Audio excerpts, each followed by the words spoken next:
Assalomu alaykum qadrli yurtdoshlar, qadrli do'stlar. Bugun sizlarga xalqimiz tilida bahor gilosi deb ataluvchi mayski giloslarimizni ko'rsatib o'tamiz. Mana ko'rib turibsizlar, bugun sana 1-may holatiga ko'ra shu holatda pishib yetildi.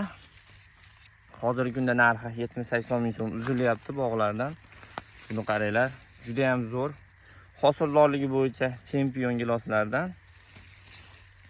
Gilos ko'pchilik biladi, hamma viloyatlarda bor. Albatta bu gilos ozgina qo'shmag'i bo'ladi. Ko'paygan yili qo'shmaq qiladi. Oz-ozsa qo'shmag'i ham bo'lmaydi. Dona-dona. Yirikligi o'rta holatda 26 dan 28, 30 gacha bo'ladi. Mana.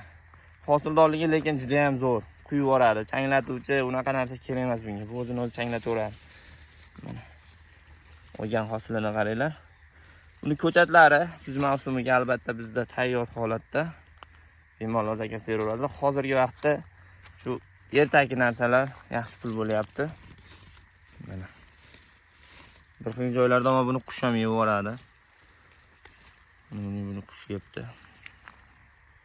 Ko'rib turibsizlar. Sifati yaxshi, ekspert bo'ladi albatta. Niholda 3 yoshli, 4 yoshli niholda 10 kilodan oshiq hosili bor. Do'stlar, pastdagi nomerlarga aloqaga chiqinglar. O'zbekiston bo'ylab